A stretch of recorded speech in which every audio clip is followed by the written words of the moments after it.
So welcome again. So we're here today to talk about how to move your localization organization from pushing files to engaging clients. And in particular, we were showcasing Corby, who is one of the rising stars in the localization business right now. And we are fortunate to have Claudia here, who will not only tell us her success story, but also will share with us what she's done, and hopefully, and I'm sure you will have some takeaways for your own business to apply that in your own operations. So our presenters today are Sophie Halbeisen, who's the Director of Business Development of BlueNet. We have Claudia Mirza, the CEO and co-founder for Corby, and then myself, Andrew Lawless. So welcome, and looking forward to a very interesting session. So Sophie, yes, tell us a little bit about BlueNet before we dive deeper into the topic. Yeah, thank you so much. Hi, everybody. Also from me, welcome to the webinar. I'm Sophie, the Director of Business Development here for the Americas region at BlueNet. I'm originally from Germany, and so is our company, but we have an office here in New York. We were founded in 2003 and in Germany, and we are specializing only in software development for the translation and localization industry. So that is all we do. That's the only product we do is the BlueNet Business Manager. And I don't know if I have controls. Oh, thank you.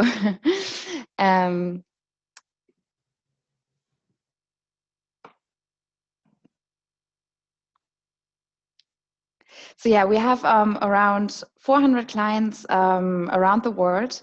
The US and Europe definitely our strongest market, but we also have clients in Asia, South America, and in Africa. And we're working with Corby for 3 years now. Who are one of our bigger LSP clients. We also work with language departments, governmental organizations. So basically everybody who is in need of a tool for workflow and project management for the language industry. So translation, localization, and interpreting. Great. So I thank you, Sophie. I'll take over from here, and we will introduce Claudia and her background and her company in a little while. Before we get there, so just some house rules for today. One is, silence your phones, close your doors, like eliminate all the distractions that you have. When this is really your time, and you deserve this time for you, right? For your own training, for your information. So really make sure that you're not distracted and you can focus on this presentation. If you wanted to share anything that you hear today, our Twitter hashtag is BlueNetRocks. So use that and feel free to share anything that you hear. Also, if you have questions later on, we will look for that hashtag and see that we can answer all of your questions on Twitter. So, question here is like, does that sound like you, right? So you are busy pushing files and need more time for engaging your clients so that you can grow your business or optimize your operations. And you have a chat box. So if you go to the checkbox and give me like a big yes or a big no if it's not true. So use that chat box, because that's also your warming up time here to interact with us during the webinar. So we will take all of your questions via the chat or the Q&A box. So I'm not seeing any response yet, but I hope that will change in a few seconds. And here we are. I have a good yes. And for my colleagues also. Thank you very much, Nicola. Got that? Rick, thank you. Got your yes also. Who else is there?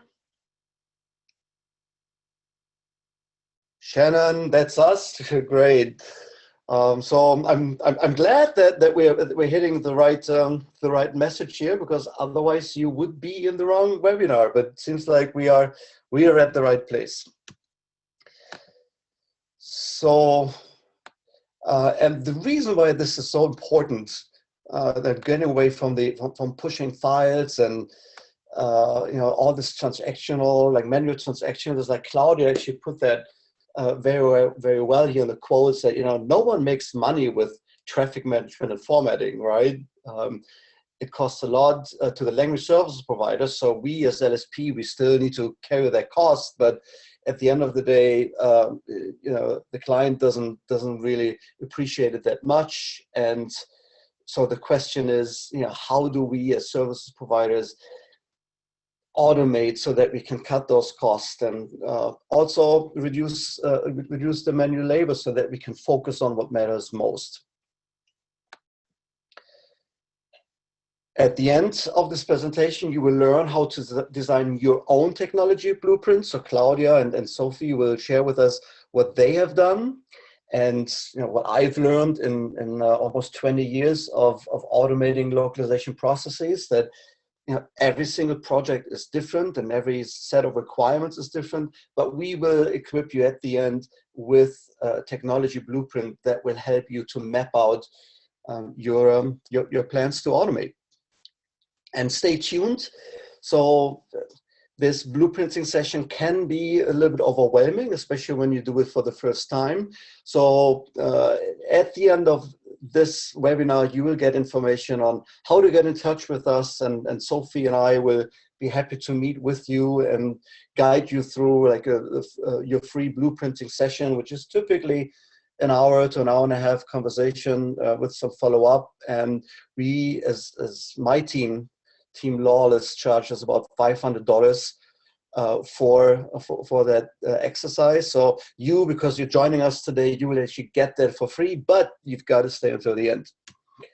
As just said, we have the chat box here on the right, so please use the chat box to communicate with us throughout. There will be some time for additional Q&A at the end. And do remember, there's no dumb question, right? No question is a question that we look at and do not take serious. And by the way, we may not have all the answers either.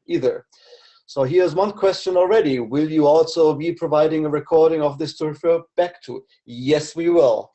In fact, we are recording right now already, and we will make that recording available and send you that as a follow-up, probably tomorrow, not today. But thank you for that question. Very, very good question. And we hope that you will share that with your colleagues as well, and all of your friends that can benefit from Claudia's and Sophie's amazing story. Claudia, so now it's over to you. So I'll give you control here over the presentation, and it's your stage. Hi, everybody. We started Acorbi in 2003. I am Claudia Mirza, the founder of Acorbi.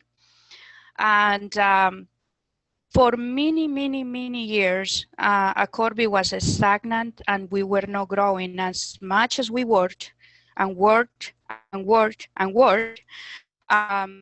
revenue never increased, and was so frustrated.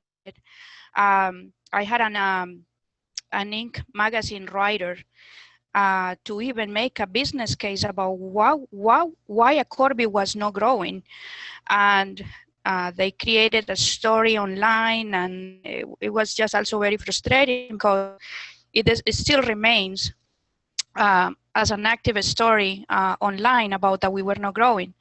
And now we are growing, and I want to really get them to write the story about how we managed to grow.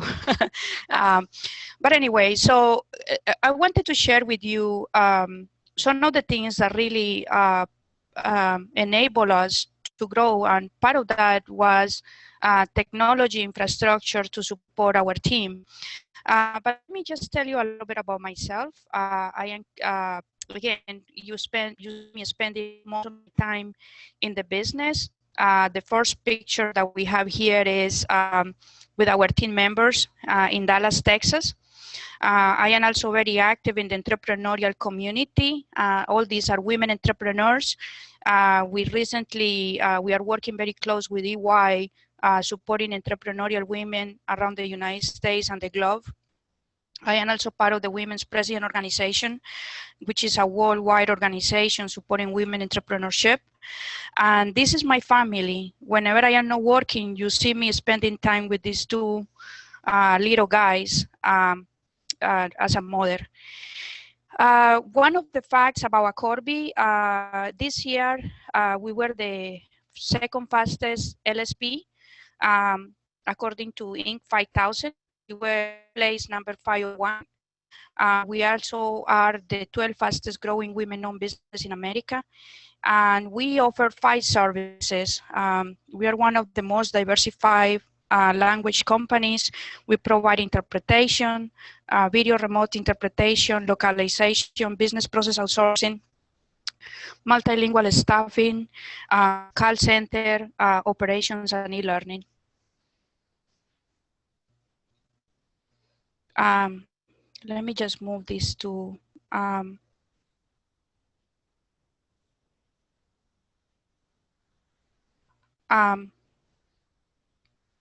Andrew, can I don't know, okay, got it.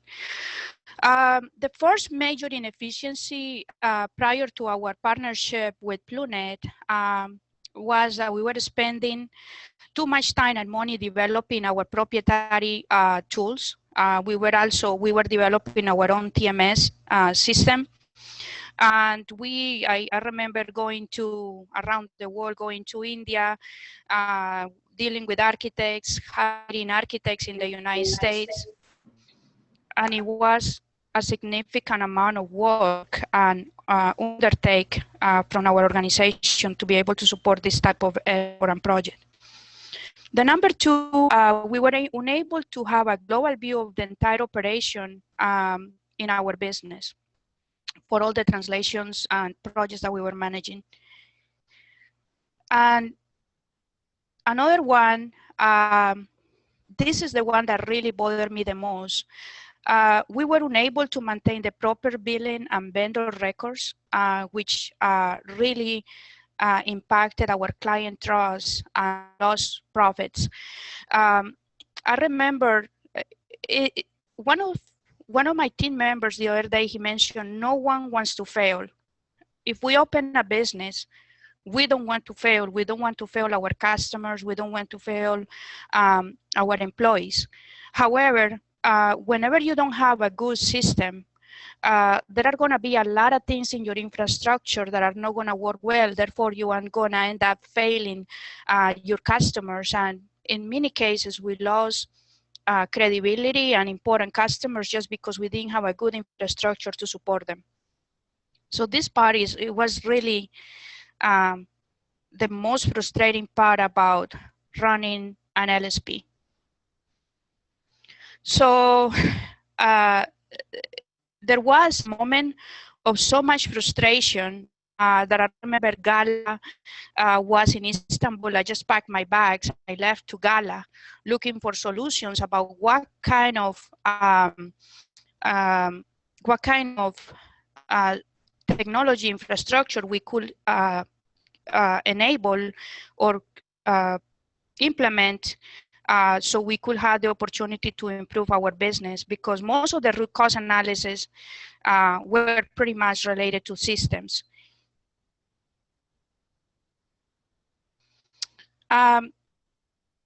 Sorry guys, there is a little bit of delay. Sorry, trying to see. Okay, we have it here. So one of the parts that really,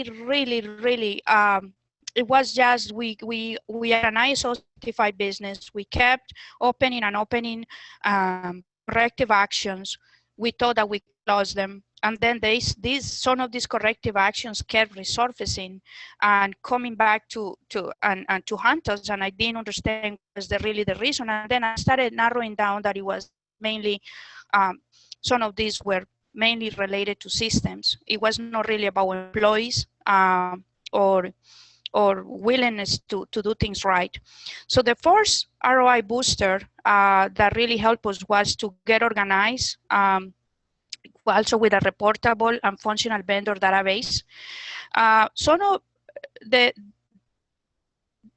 If we were to evaluate an LSP, number one is the intellectual property. So the core of our business is our vendor database. So if we were to sell our LSP, pretty much the core of our intellectual property is going to be sitting in our vendor database. So it was very important for us to have a very qualified vendor database because we were spending a lot of time to grade our vendors, to have a global view of our vendor compliance. We are operating in a high regulated environment in which we require a significant amount of training and certifications for our linguists. And also we were unable to submit and track and record purchase orders. So this was one of the major triggers that we thought that it was important to address. The second ROI booster, it was related to the workflow, transparent. So we needed to have a good repository with system backup and business continuity. We were able to save on average 15 minutes per project with increased efficiencies. We are also automatically and seamlessly pass projects from one stage to the other. One of the things that really I noticed while analyzing the workflow was that passing files from one place to the other manually, it takes a significant amount of time. Also, contacting vendors manually takes a significant amount of labor. So as LSPs, and also if you are a corporate buyer, think about how much money or time you could save if you eliminate this task from your daily operations, such as passing files from one place to the other, and also contacting your vendors to be able to get your job done. Additionally, we were able to enable security and access levels to protect privacy and organizational hierarchy in the operations that we support for very large companies. The other one, efficient employee management. One of the things that, one of the first records that we were able to, or reports that we were able to extract from BlueNet was that some employees were not fully utilized, and some employees, we were paying a significant amount of overtime. And we realized that we were losing money in both sides, getting some people to work overtime and some people that were not working enough. So it was very important for us to make sure that we could level the workload of our internal employees. Additionally, we were able to also calculate profitability. It is very important. We got a brand new CFO, and is spending a significant amount of time analyzing this data. The other thing is that we were able to, we don't need to give access to everybody in our operation to the core of the vendor databases or all our clients. So it was very important for us to have different levels of access.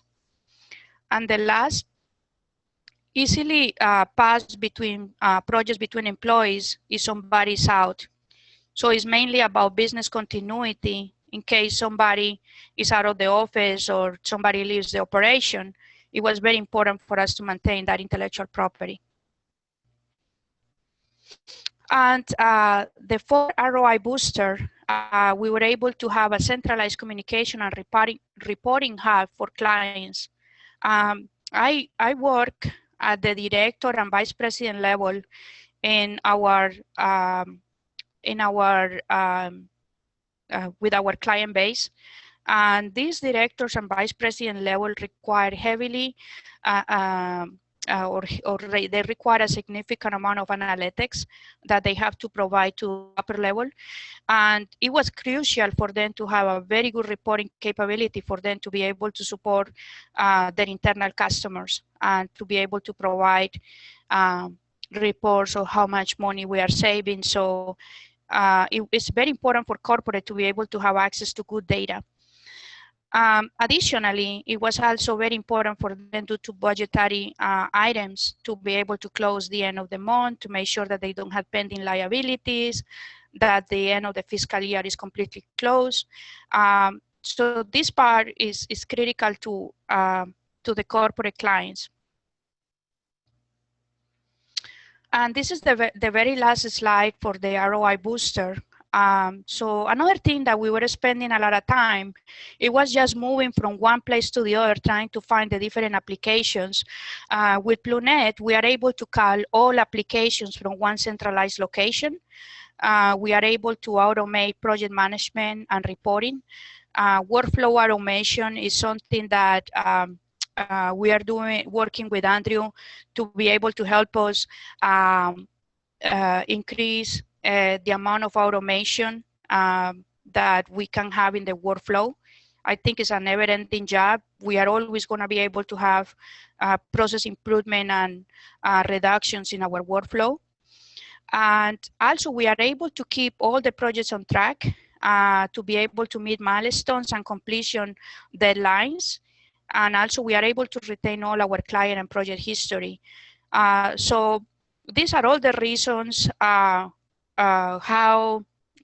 this deployment of this tool has helped us. And also, the other thing is that I went around the world interviewing a lot of companies, and there are very good tools up there. But I realized that for the level of customers that I had, I needed to have a very robust application that really has been in development for a very, very long time, because I could not go and tell my customers that I was developing a TMS, I never finished it, and then go to a deployment of a tool that is also unfinished. So these are some of the key points. I mentioned some of these where we are today. Again, Corby is headquartered in Dallas, Texas. We are a woman-owned business. We are the 26th largest woman-owned business in Dallas, Texas. We have 650 employees. We are self-funded. We don't have any venture capitalists, and we are traditionally working with traditional line of credits. We are the 12th fastest growing woman-owned business in the United States. Again, as I mentioned earlier, we are the 501 fastest growing company in the Inc. 5000. And we are the 13th largest LSP in the United States and 46th largest globally. I think the number has decreased, but this was the latest data that I had. Okay, Andrew, it's all yours.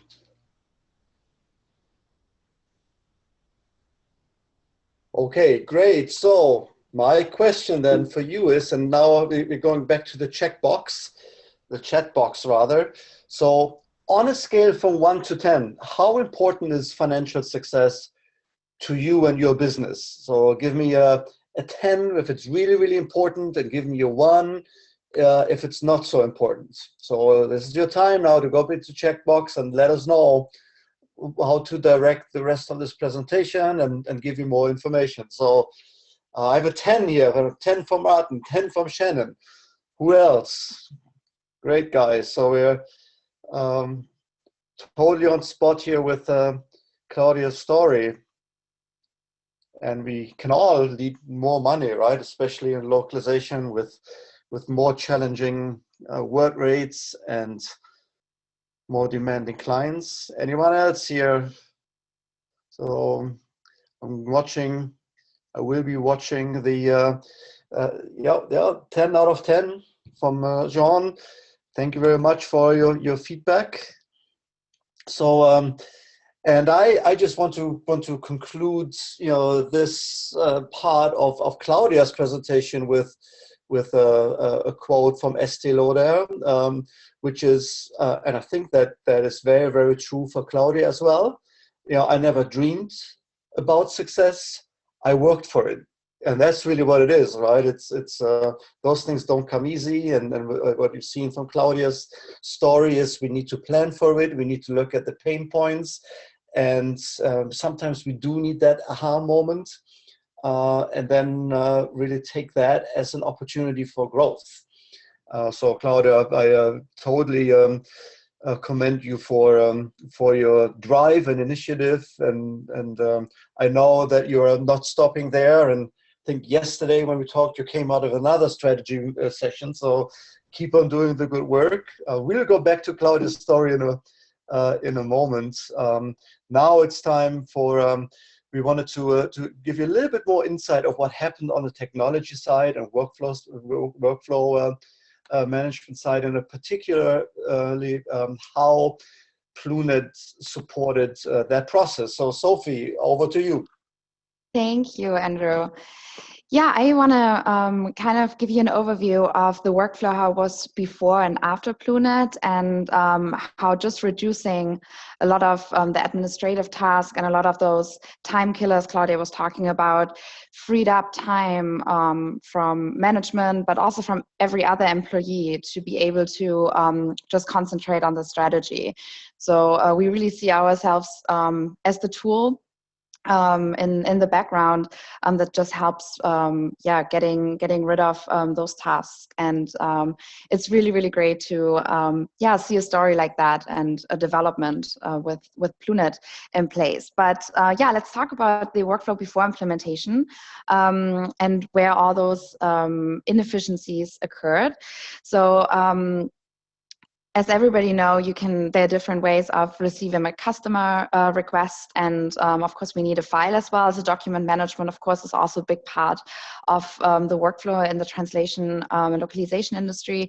So before there were two ways. There was the client portal in the homegrown TMS, and also emails could come in with an attachment. So if the email came in, you'd also have to add the project to the TMS manually. And if it came via the client portal, it was already in the TMS. But in both cases, the quote still had to be created in Quickbooks. So that was kind of the first part where there was no connection. And as you can see, in the case of the email, there were already 3 steps involved. And there's always a lot of risk for human error if you're going from one system to another, or from one depository to the next. Then, of course, the quote had to be sent out via email, attached an email to the client. Then via email, you'd get the approval or the rejection of the quote. And based on that answer, you could either create a new quote in QuickBooks or go into the order creation process. If the quote was already in the TMS, we convert the quote in the TMS to an order. And of course, change the status as well in QuickBooks. The next part is, I think it was the first point Claudia mentioned. I think this is a very important one, the vendor search. So the vendor search before was completely done via email and phone, which is very hard to keep track on who you already called, who gave you which response, who is actually qualified and available for a job. So you wouldn't see that before. So that was definitely one of the time killers. And again, a lot of room for human error. Did I already talk to that person? Did I assign a job twice by accident? So this was a big part. Then the whole assignment and production was done in the CAD tool. So we're adding a new tool to the mix. There were 2 CAD tools in place for the production part. And little spoiler, we of course still work with CAD tools. That part did not go away. But again, you would have to get the response via email and then add that person to the project in the CAD tool as well. And of course, create that project in the CAD tool. Once the document is delivered, from the vendor side, it had to be sent to the client via email, and then of course the invoice had to be created in Quickbooks again. And again, when we are looking at this, this is one of the parts where Claudia mentioned the accounting problems, not sending the correct accounting, like the correct invoices, a lot of room for errors, especially in such a complex industry like translation, where you not just have 100 words, where you have fuzzy matches, where you have repetitions, where you have different fees you're charging your clients, or maybe you're charging your client a flat fee, but you are charging, or you are paying your vendors based on all those matches. So there's a lot going on when you have a big project. It's very hard to make sure to keep all of that in line. And then also the reporting was done in Quickbooks. So this is kind of the workflow how it was before. When we came in, we wanted to improve that disconnect between the systems. So I want to show you the workflow after BlueNet. And as we also said, of course, it's always a work in progress. So technology is always evolving, and we are, we're obviously not there yet. We are still working on even more automation and making sure this process can be as smooth as possible, that it's a smooth process for everybody involved, for the client, for the vendors, and of course for the LSP itself and the project managers. So let's look at the BlueNet workflow at a Corby right now.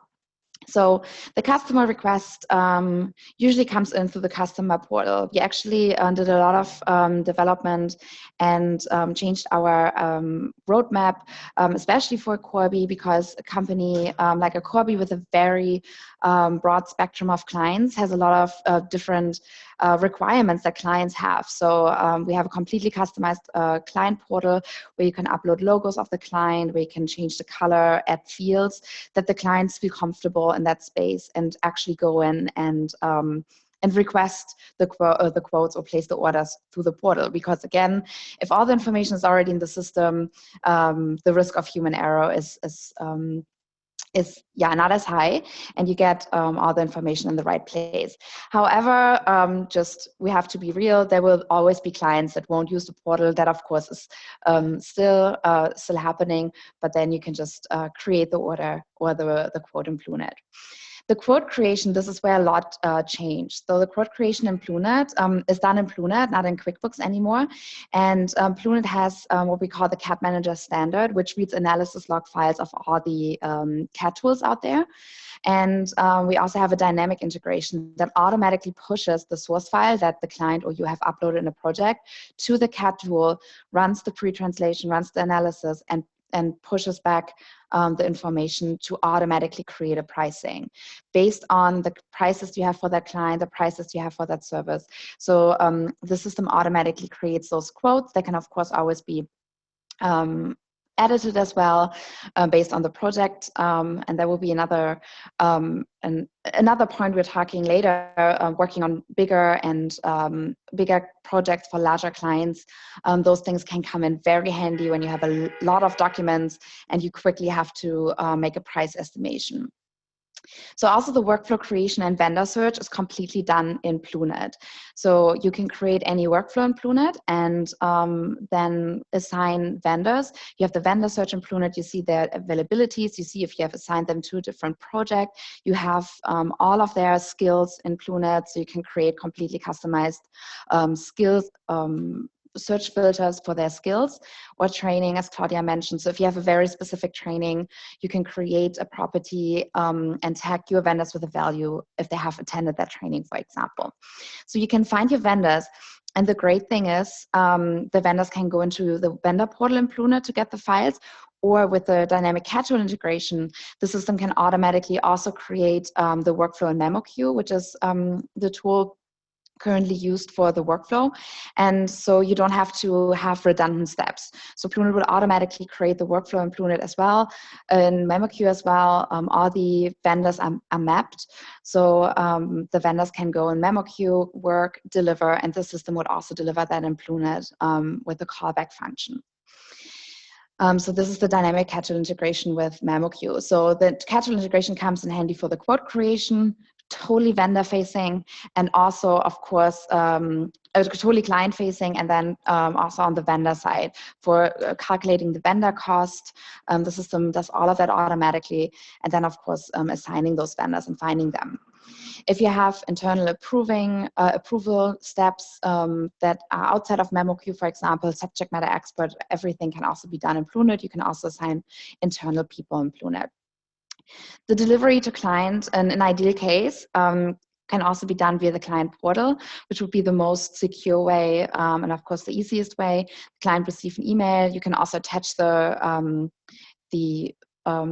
file to the email, so you can still send it via email, but it will be done out of BlueNet. So you don't have to go to Outlook. You just send an email out of BlueNet, and it automatically attaches the final version of the document. And then my favorite part, invoicing can also be done in BlueNet based on the project. So you only have to create an invoice and send that out. The system automatically creates a PDF with that invoicing information, and you can track the status in BlueNet as well. And if you have a dynamic integration with an accounting tool, we have a dynamic integration with Quickbooks, which is also part of the installation at Corby. So we have the dynamic Quickbooks integration, which means all the outgoing email, the invoices, the emails go out to BlueNet, because in BlueNet we have all the information on the project, and then all the outstanding invoices can be exported and imported in Quickbooks through the integration. And then if something gets paid in Quickbooks, it would send back the paid status overnight to BlueNet. And of course, all the reporting can be done in BlueNet, because BlueNet is the system that has all the information. It has the information on prices on vendor and client side. It has the information on statuses. So the system is kind of the centralized system that has all the data in the database, and you can access it from anywhere at any time. Sophie? Yes. I would like to add a couple of things regarding this workflow. I recently had the opportunity, I am enrolled at Harvard School of Business for a 3-year program. And one of the things, if I was to say what are the things that are important, or the things that I learned at Harvard, or I have been learning at Harvard, has been for us to focus on growing profits as businesses, and focus on sales, customer relationships, and become an architect of money and business transactions, versus becoming an architect or spending all your time manipulating files and be so engrossed in the operation that you forget the big picture. So the biggest thing is for us to elevate our LSPs and corporate clients to focus on things that really have a lot of value, such as finding new customers, customer relations, improving profits, because whenever you are improving the profit of the business, you are also increasing the valuation of your business. If you have low profits, your valuation of your business decreases, but if you increase your profits, the valuation of your business increase. So those are the key messages that I learned at Harvard. And the other thing that is important regarding this, it is that initially, whenever you deploy BlueNet, you have just a very robust system, but you keep tweaking and tweaking and tweaking and finding process improvement, and this is something that will come over time. But the thing is that you are operating with a very robust system. And the very last thing, I had found also that our corporate clients are really dealing with very reputed LSPs. And most of these, our customers, we realize that they are already familiar with BlueNet, or they have used BlueNet in the past. So BlueNet, I think, is they rest in peace knowing that if we are using BlueNet, it's because also we are another serious company that has taken all the time to invest in this infrastructure. So anyway, I just wanted to give you that perspective. Thank you. Yeah, that are definitely great points. And just to give you an idea of all the specific installation that we did here, is you can see on the bottom. So we have the project management licenses, we have the dynamic Memoq integration, we have the quality manager in place to track quality, the BlueNet API, and the dynamic Quickbooks integration. However, what I wanted to point out is you can see the growth in licenses, which is kind of our way also to see how our clients grow. And people always think because the system makes your workflows more efficient and reduces your labor cost, that people are kind of afraid, oh, will we lose project managers? But we have actually never seen that. So all of our clients actually have grown their number of licenses, even though less people can do more work. That means that what we were talking about earlier, time is freed up to do other things, to concentrate on that client relationship. That is very important for the strategy of your business, because maybe 5 minutes spending with a client has more value because the client stays with you than 2 hours working on formatting or managing a file. So with Aquabi, we saw a growth just in 2.5 years from 8 licenses in the beginning, 8 project manager seats to 26, which is great to see, because this just shows how much of the business was growing, that even though less people were needed for more projects, that there was still that growth and not any reduction of labor, because of course that's not what we are aiming to do. Of course, if you have any more questions, please feel free to send them to the chat box. And looking at this workflow, I want to go to the next slide. Thank you. To kind of look at hard facts and numbers when it comes to the impact that technology can have. So you can see the return on investment number here, which looks already very high when you look at it. To give you a little background, this is only the return on investment on sole software cost. So Aquabi was one of those examples of a company that invested in their own proprietary system, which is usually the best case for us, because first of all, there's already an appreciation for how hard it is to develop software, and a good knowledge of what is needed, and what is possible. So, and of course also to see how expensive it really is to invest in the software. So that's why we want to be the off-the-shelf product that is so flexible that it's kind of like a customized system, but it's not a custom development that is so expensive that the costs are kind of running away, and you feel like you're just spending money on something that is not even your core business. I mean, an LSP should not concentrate on software development. So that was the return on investment, just solely looking at what was spent on software before, on the development, but also on the work on the concept itself. Usually the best and most knowledgeable people in the company need to work on those concepts, because they know the core business and know what the software needs to do. So now Claudia can come to us with her ideas, and which is great, because this way we also see where the market is going with our clients together. And if you also, Claudia actually had an even greater number, factoring in all the time and money savings that came as well on top of it. So if you really look at the return on investment, it would actually be an even greater number. Okay, so then I just want to quickly go through the numbers. We had an average cost reduction of 83% a year. Accounting alone saved $40,000 a year, which is a great number. And then the improved project turnaround we talked about was around 15 minutes per project, of course, depending on the project, which I think is also great. If you just calculate how many project managers you have, how many projects you have, if you can save 15 minutes per project, that can really add up. So, Claudia, I have a question here for you from the audience. I'm not sure if that's tongue-in-cheek, but I read it to you anyway. What did you do with the savings that you've gained? Well, all the money I am reinvesting it in the business. So I went and I got other new lines of business. I grew other parts of the business.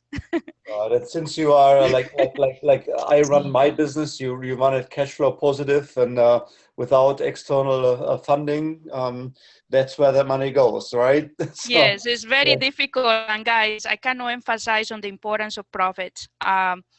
This year, our strategic planning session is all about profits and how we can grow our profitability. Yeah, I agree with that. Positive cash flow solves a lot of problems, right? Yeah. Yes. So, and here's a little bit of like another an answer. That was a good segue. That question, a good segue to this slide is what you did with the money, where you actually reinvested it in activities that actually add value to the customer, right? Correct. Good. So I hope that answered this question. So here's another follow-up question. Let me take that later. Otherwise, we will not get to the end of this this presentation. So the question now is like, how do you get there? And the easiest approach for you to get started is with this with Blueprint, and that's a blueprint that we, like my team Lawless, is using for. So somebody needs to go on mute there. Oh, sorry, that is me in New York. Must be New York, you know. So, so that's a blueprint that we've developed over the last decade. Actually, it looks very simple. It is simple, and the beauty in this is really the simplification and how it helps you to plan. So what you see here is on the left, that would be your client infrastructure, like their content management system, a digital asset management system. They have like in-country reviewers, and they may or may not have some kind of tools for authoring. But even if they don't have tools, they still author, right? And then they're dealing with a vendor infrastructure. So you are probably, most of the people here on this webinar are part of that. And then in the middle, this thing here, you have the technology that you want to implement yourself inside your own organization. So that's here where it's BlueNet, that's your project management tool. You have your CAT tool or translation memory, and some kind of terminology management. And so you can buy all three in one system. We've learned in 20 years of implementing these things that it's like having a universal tool, right? You can do a lot with it, but you know, for specialized businesses and those that want to perform at a high level, you need really specialized tools in each category, and BlueNet is definitely way up there in terms of project management. So when you get started, that you kind of like start from a blank page, right? And you see, you know, what are your customers using here on the left. And I will show you some examples in a few moments how that result looks different. So you start with that, and the end result is always different. But here you look, what you're asking, what kind of content repositories, what kind of CMSs, what kind of digital asset management system do you have? What are all your vendors? What are all your vendors using in terms of TMS and machine translation and crowdsourcing and so on? You know, where are your in-country reviewers? How do they access content right now, and how do they mark up documents? And the same here on the authoring. Is there any kind of author assist that helps assure quality at source and enforce international branding at source? So one thing I want to add about your services, Andrew, is that and to the public, to the attendees, is that many times our clients are skeptic about using our services, and many times we have taken Andrew to our client and tell them to speak as an outsider, to talk about all these different tools, and that really adds a lot of credibility. And another thing that I wanted to clarify very quickly, the question that was asked about what did I do with the money, with all these efficiencies, I am not afraid to compete, to decrease prices significantly, because that way the clients can buy more and more volume. So instead of always spending the money on a Corby and saving money, we are now passing the savings to the customers as well due to the automation. Thank you for adding that, Claudia. And also this blueprint is also a very good tool for you to engage with your clients and have that conversation. So where do you store your content, right? So, and how do we manage the automatic exchange from our client to BlueNet and their work on further automation, so that we can increase our added value to you and make our customers' lives easier as well. So here's an example of an actual customer of ours, how that looks like. You see here they have Adobe Experience Manager, and they have an InDesign server, and they're working with multilingual desktop publishing tool, or a tool that actually automates multilingual desktop publishing, or want to edit, and then connect to BlueNet, and then you have the other ecosystem here. The next one is a little bit more complex, but just to illustrate how difficult that can be, where the customer has a lot of different tools, like Sitecore as a web content management system, a pricing engine that feeds into it, a product information system, and then based on the connectivities that you can establish, have different ways of communicating with BlueNet, and then moving this further into Memoq, and then also facilitating machine translation. So as you go through that blueprinting exercise, your results will be different. Very often you also just only capture what you have or what the client has, and then you can strategize from there. So question here is, how do you make it work so that you can automate quickly? And that's the promise that we made in the beginning. So since you stayed with us to the very end, and seems like the interest is great. By the way, you use this time, the remaining 5 minutes here, for your questions, so that we have like 7 minutes or so. Use your chat box to ask questions. You can also send an email to andrew@lawless.guide, and that email will go to, I will forward all emails to Claudia and Sophie if you have questions for them. But if you are interested, you can also send us your request, and Sophie and I will spend an hour and a half with you to create your personalized blueprint to automate your localization processes, and at fast and at best value. So do send us that email. We will respond right away. And we also understand that you have your press preferences. So if you want to just talk to Sophie and not to me, that's totally cool. So just send me an email, say I want to talk to Sophie, and I will forward that to Sophie, and you will never ever hear from me again, or vice versa. But I have a question here, 2 questions. Claudia, how long did it take for you to be comfortable in the implementation and running at full speed? Well, it was, I think, I would say a year. BlueNet is a very extensive tool. And one of the things that I really like about BlueNet and their management is that they are very receptive. It is a very big tool, very overwhelming at first. But the positive side, so I would say 1 year to start really squeezing the workflow and really increasing productivity.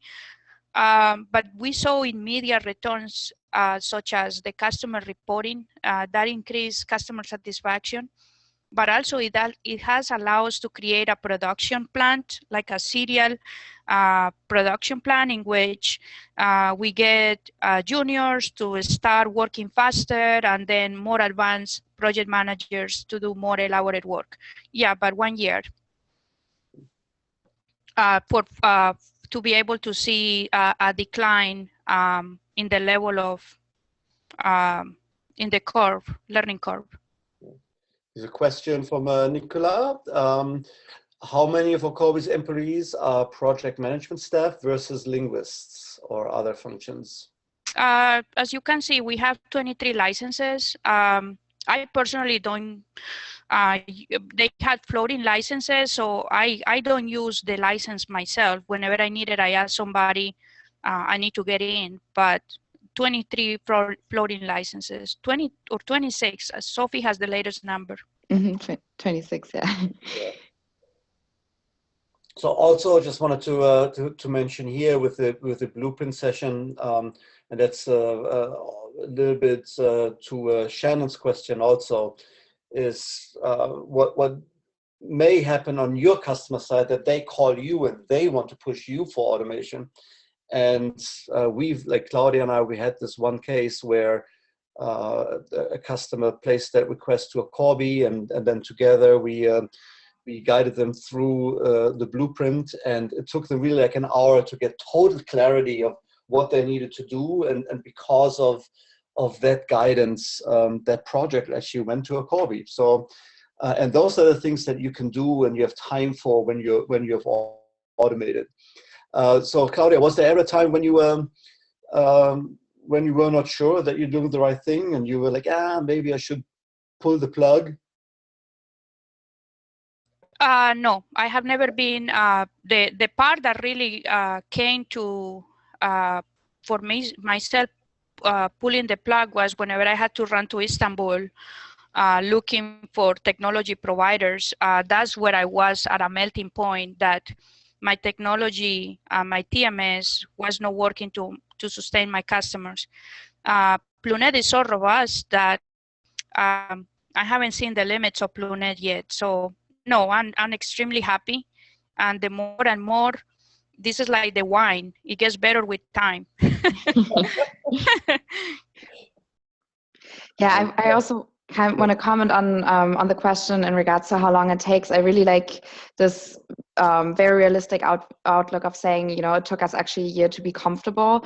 Also, maybe, I don't know if anybody's here who is just implementation, but I think the biggest problem that people have when they're implementing an extensive system is that they underestimate implementation, because your implementation really covers like all of your businesses. So every price you want to use.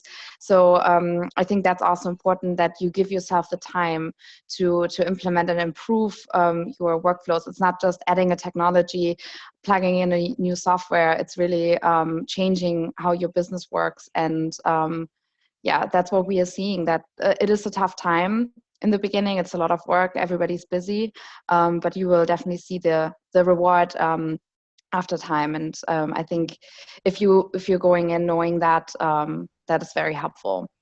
One thing that I want to add is that it really helped us finding project managers that were already trained in BlueNet.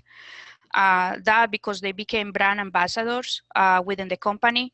Another thing. The guys at BlueNet are amazing at training. They are so serious in the deployment.